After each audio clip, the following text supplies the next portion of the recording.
ClancyPasta presents Goodbye Arcade Boy, written by Manuscriptography.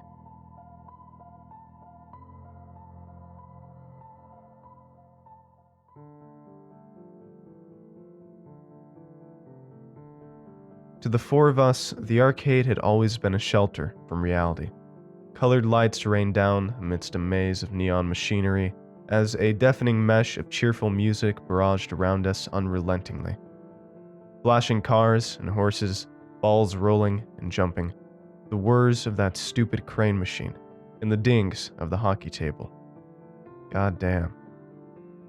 There was something strange about the owner, a middle-aged man who always seemed to be on the pinball machine. He'd let us play for free, hours at a time as he watched over us from a distance, occasionally coming over to fix broken machines.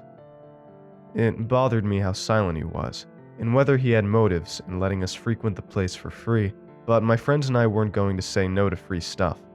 After all, the arcade was the only one in town, and we loved this place. That was until the day of our graduation. Somehow or another, all of us made it to college except for Connor. It wasn't like he was stupid, quite the contrary. He was probably what you would call a genius. We tried to top his high scores, but had given up in the end since he was levels beyond us. His reflexes were insane, and he could win any shooting game in their highest difficulties easily. Unfortunately, skipping so many exams was never going to end well, even in the shithole that was the school we attended. Not wanting to say goodbye, we visited the arcade one last time, pretending like it was going to be okay, that we had people other than each other that would truly care for us once we parted ways, that life was going to be fun, that we'd meet back here again sometime in the future once we've all settled with our families, laugh together as we reminisce about all we've been through, and play that damn spooky hellish haunted house shooting game together again. God, I did wish time would just stop then. But maybe I should have been careful of what I had wished for. As the machines died down one by one, the lights gradually dimming while their whirs diminished, the owner looked at us with pity. Connor started panicking, hyperventilating as he turned around and around, reaching for buttons he could still press and for joysticks he could still move. Simon even started sobbing. "Well," the owner said, still on his pinball machine, "that's it for tonight, kids. I gave you all extra time today. I just hope your parents won't be mad that you're this late. Hurry on home now." "Huh," I scoffed. "Funny that. Assuming our parents cared for us. Yeah, good one." "Let's just go," Leah whispered, choking up on her words. "Thank you, mister, for everything." We tried to pull Connor off the Tetris machine, but he wouldn't budge. His entire body was shaking. The owner sighed as his ball fell down the middle. A game over chimed from his direction. "I'm running out of time as well. Look, I'm not supposed to do this, but I'll give all of you a choice. Listen well." He snapped his fingers as we looked around, our eyes wide open with shock and bewilderment. The arcade came back to life, but there was something wrong. The lights had turned red, and the screens had become static. Distorted familiar music, accompanied by the now sinister robotic laughter, boomed across the room. The hum of electricity hurt my head as the smell of metal filled my nose. "What's happening?" Simon said, shaking. "You can stay," he answered. "Or you can leave." The light from the exit compelled us to leave, sending shivers down our bones and telling us that we shouldn't be here right now. "Extra life," the announcer said as he pulled the plunger, sending another ball on its way across bumpers and flippers. "What do you mean, stay?" "Stay here," he said. "Forever." We were stunned. As if that statement wasn't enough to shock us, the screens around us started projecting pixelated images straight out of our nightmares. Simon's abusive, alcoholic mother sitting on his couch, smiling directly at him and beckoning him to come home. Leah's father fantasizing about her, rummaging in her closet for her undergarments. Connor's screen brought up an image of the past, of his brother hanging from the ceiling with what seemed to be a sprite of young Connor kneeling and crying on the floor. As for me, it was a black screen that showed my face, and my face alone. He knew I was already living my nightmare, that I was in the process of leaving my friends, turning me into a prime prey to the loneliness that had been eating at my brain since forever. A countdown started at our screens, as if challenging us to make our choices. Continue with our shitty lives or let the game over screen come. All of you were running and hiding, he said. If you stay, you won't have to deal with what's waiting outside ever again. I could feel him smiling even when I could only see his back. It was an otherworldly smile, one that made me sure his invitation was not out of his generosity and goodwill.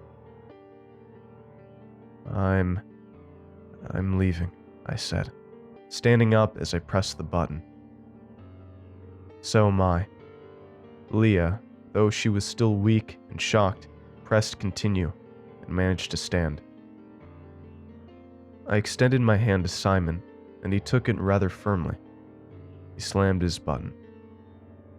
Let's go, Connor, Simon said, strangely resolute. Somehow, making him face reality had made him braver, something the owner didn't seem to like.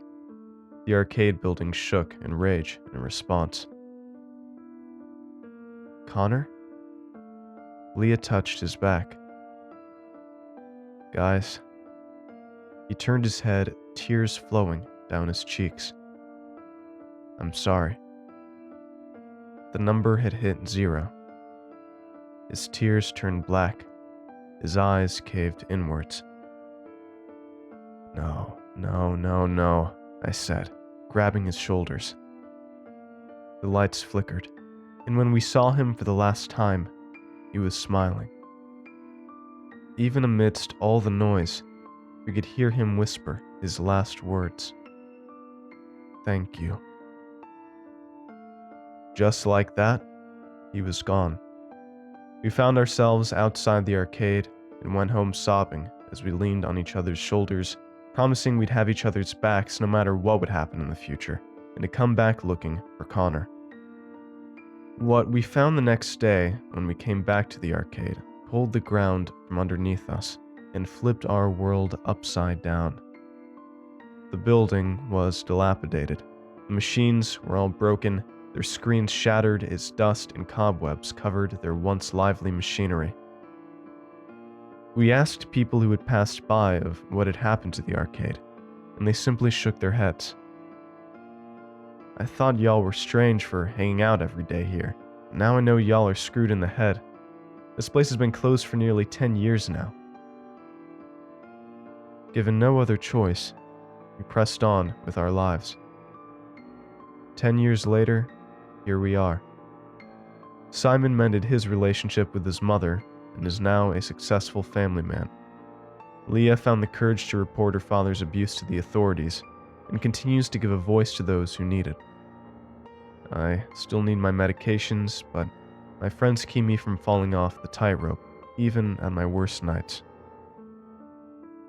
However, no matter how much time has passed, we still haven't moved on from that incident.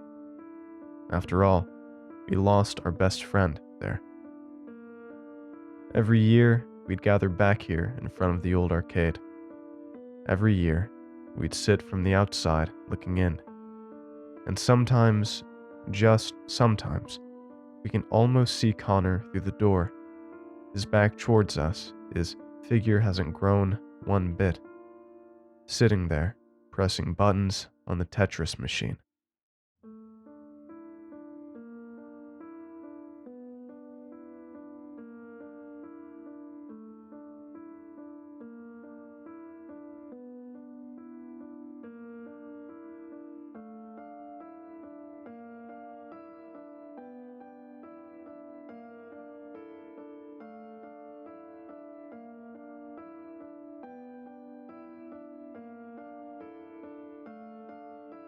Thanks for watching, and I hope you enjoyed today's video.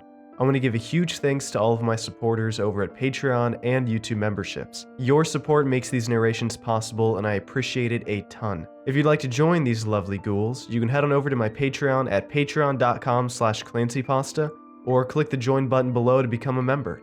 And if you'd like creepy cool shirts, make sure to head on over and check out my official merch store for some awesome tees, hoodies, stickers, and more.